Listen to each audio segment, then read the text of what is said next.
عمرہ مجھے کرنا چاہیے جی مفتی صاحب عمرہ کرنا چاہیے؟ دیکھیں یہ والدہ کی وصیت ہے اور چونکہ عمرہ جو ہے وہ فرائض واجبات میں سے نہیں ہے تو اس پر عمل کرنا بھی سنت ہے، عمرہ کرنا سنت ہے تو اس وصیت کو پورا کرنا بھی سنت ہی ہے.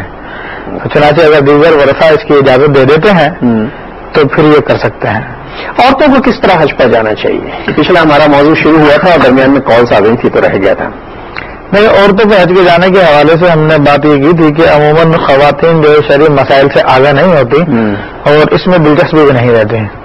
تو اولاً تو یہ ہے کہ ہم نے کہا تھا کہ اول جو زادرہ وہ تقویٰ ہے، پھر اس کے بعد اس حج کی تیاری ہوتی ہے یا عمرے کی تیاری ہوتی ہے تو اس میں پورے طور پہ مسائل کو اچھی طرح سے بار بار پڑھا جائے، بار بار دیکھا جائے. کم از کم یہ ہے کہ اس کی ادائیگی کا جو مستحب طریقہ ہے اس کو اچھی طرح سے یاد کر لیا جائے تاکہ وہاں پہ دقت نہ ہو، پریشانی نہ ہو. پھر دوسری بات یہ ہے کہ چونکہ ایک اجنبی جگہ پہ جاتے ہیں، اگرچہ کہ ہماری امیدوں کا مرکز ہے، وہ امنگوں کا مرکز ہے، لیکن وہاں پر احتیاط کی نہایت ضرورت ہے اور پردے کا جو شریعت مطالعہ نے حکم دیا ہے اس کو بجا لانا بھی بہت ضروری ہے. وغیرہ انسان وہاں پر نیکی کمانے کے لیے جا رہا ہے لیکن حقیقت بہت سارے لوگ جو ہے گناہوں میں ملوث ہو جاتے ہیں اور بہت سارے گناہ جو ہے اپنے نامہ اعمال میں لکھ کر لے آتے ہیں. تو یہ ایک کال لے لوں. جی السلام علیکم. ہیلو السلام علیکم. وعلیکم السلام. ہاں جی بھائی کیا ہے؟ اللہ کا شکر ہے. آپ خیریت سے؟ جی میں عدیل بول رہا ہوں. جی عدیل صاحب فرمائیے. جی گجرات سے بول رہا ہوں کہ میں نے اپنی ماما کا بولا تھا حج کا،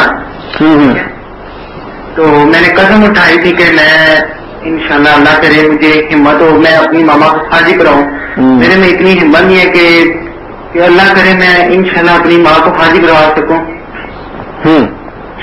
بس آپ دعا کریں، مفتی صاحب میرے لیے دعا کریں کہ اللہ میرا یہ کام انشاءاللہ پورا کرے. انشاءاللہ بھائی ہو جائے گا. لیکن نیت سچی رکھیے. نیک کام کے لیے جب آدمی ارادہ کرتا ہے بہت سی آزمائشیں درمیان میں آ سکتی ہیں لیکن نیتوں کا ثواب ملتا ہے. اللہ تعالیٰ آپ کی اس نیت کو ضرور پورا. جی اس کے ساتھ کیا فرماتے ہیں؟ دیکھیں بھائی نے جو ارادہ کیا نیک ارادہ ہے، ماں کی خدمت کا ارادہ ہے، ماں کی خوشی حاصل کرنے کا ارادہ کیا اور بڑا نیک ارادہ ہے.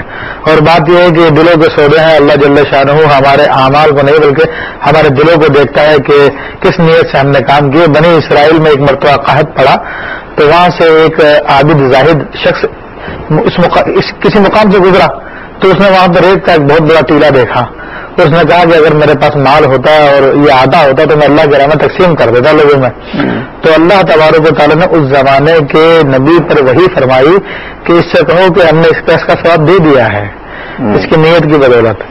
تو میرے بھائی انما الاعمال بالنیات، آپ نے نیت کی ہے اور وہ ماں کو حج کرانے کی نیت کی ہے. انشاءاللہ اللہ تعالیٰ جو ہے وہ اسے قبول کر کے آپ کے لیے وسائل پیدا کر دے گا. اور وہ خدا نخواستہ نہیں ہو سکا ایسا تو اس نیت کا اجر تو آپ کو مل ہی جائے گا. آپ تو دونوں طریقے مومن کے ساتھ مسلمان کے ساتھ یہ بڑا فائدہ ہے کہ اگر وہ عمل کر لے تو بھی اسے فائدہ ورنہ نیت کر لے تو بھی اسے فائدہ. یعنی دونوں طرف سے فائدہ جو ہے وہ مومن ہی کو پہنچتا ہے، مسلمان ہی کو پہنچتا ہے.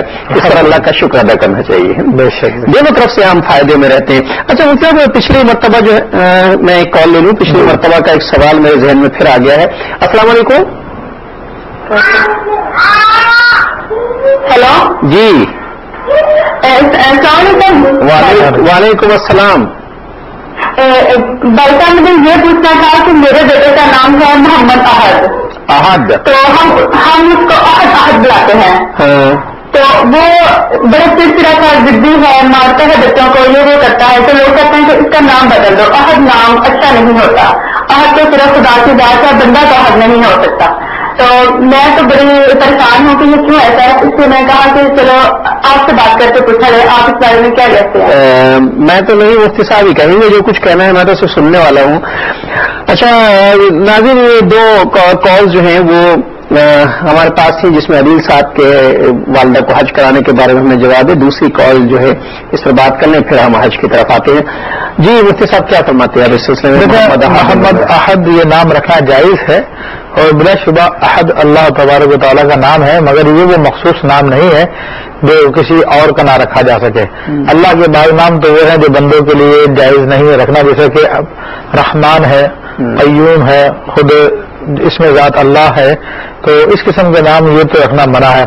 قدیر ہے، ہر بتا ان کو عبد القدیر، عبد القیوم، عبد الرحمان رکھا جا سکتا ہے، مگر احد ان ناموں میں شامل نہیں کیا گیا تو یہ کہنا کہ جناب یہ نام بچے کے لیے اچھا نہیں ہے، یہ غلط تصور ہے. یہ بہت اچھا نام ہے.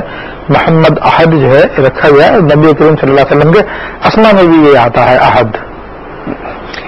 ناظرین محترم، پچھلی مرتبہ آپ کو یاد ہوگا ہم نے پوچھا صاحب، میں یہ عرض کر رہا تھا پچھلے پروگرام میں، چونکہ اسے میں کنٹینیو کرنا چاہتا ہوں کہ حج پہ خواتین جب جاتی ہیں تو پردے کا تو خواتین کے لیے بڑا اہتمام ہے، لیکن حج پر انہیں چہرہ کھلا رکھنا، اگر وہ پردہ ہیں اور پردہ کرنا چاہیں تو کپڑا تو چہرے پہ لگ نہیں سکتا، تو کیا کریں گے؟ دیکھیں اس کے لیے ہمارے فقہ نے یہ بات بیان کی ہے کہ اگر خواتین پردہ کرنا چاہیں، کیونکہ بعض خواتین بہت حیادار ہوتی ہیں تو وہ اس معاملے میں بالکل اپنے آپ کو پریشان سمجھتے ہیں، تو ان کے لیے حل یہ ہے کہ وہ کوئی کیپ ایسی بنا لیں جس پہ آگے ہیڈ ہو، ہیڈ کے ساتھ آگے وہ کپڑا لٹکا لیں اس انداز میں کہ نیچے سے بھی کوئی چیز ایسی راڈ وغیرہ لگائیں یا کوئی لکڑی وغیرہ لگائیں کہ جس سے وہ آگے جو پردہ بنتا ہے وہ اس میں آگے اٹک جائے.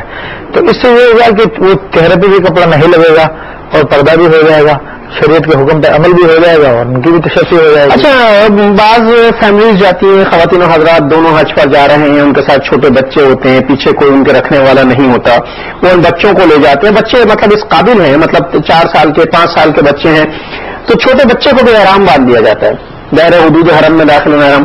اس کے احرام کی پابندی کیا ہوگی بچے کے؟ دیکھیں پہلے تو ہم اس بات کی وضاحت کر دیں کہ بچے کو حج کرانا عموماً شوق میں ہوتا ہے، اور نبی کریم صلی اللہ علیہ وسلم کی حدیث مبارکہ تو یہ ہے کہ جنبوا مساجدکم من صبیانکم و مجانینکم او کما قال علیہ الصلوۃ والسلام، کہ اپنی مسجدوں کو اپنے بچوں سے، اپنے پاگلوں سے بچاؤ.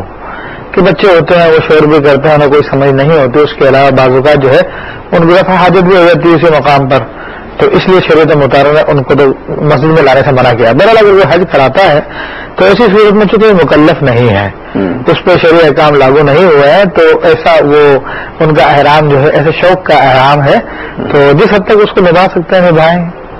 اچھا، وہ ایک چیز اور پوچھنا چاہتا ہے، جو احرام باندھتے ہیں، چونکہ زندگی میں پہلی مرتبہ بعض لوگ حج پر جاتے ہیں، بعض کو اللہ توفیق دیتا ہے کہ بار بار جاتے ہیں، بعض لوگ پہلی مرتبہ، وہ احرام باندھنے کا طریقہ جو ہے وہ بڑا، کیونکہ احرام تو ایک سمپل سا کپڑا ہے، اسے لپیٹ لینا ہے، سلا ولا تو ہے نہیں، اس میں کوئی ویسے بند نہیں.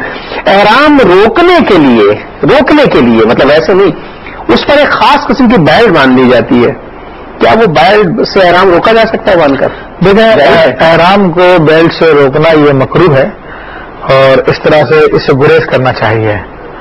ہاں البتہ بعض لوگ جو بیلٹ وغیرہ باندھتے ہیں تو اس میں فقہ کرام نے یہ صورت بتائی ہے کہ نیت احرام کو روکنے کی نہ کرے، بلکہ نیت اس بیلٹ میں پیسے رکھنے کی کرے، کیونکہ عام طور پر اس کے آگے جیب ہوتی ہے تو اس میں پیسہ رکھنے کی نیت سے باندھ لے کے میرے پیسے محفوظ رہیں گے. اب نیت آپ کی وہ تھی پیسہ رکھنے کی، اور اس کے ضمن میں جو ہے وہ احرام کا بہانہ بھی پایا جا رہا ہے.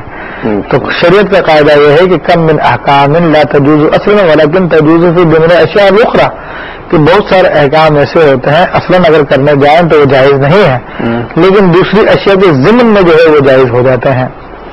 تو مطلب بیلٹ باندھی جا سکتی ہے؟ جی ہاں، بیلٹ اس نیت سے باندھی جا سکتی ہے، کسی اور احرام کو ٹائٹ کرنے کے لیے، اس کو روکنے کے لیے باندھے تو مکروہ ہے، پیسے رکھنے کی نیت سے باندھے.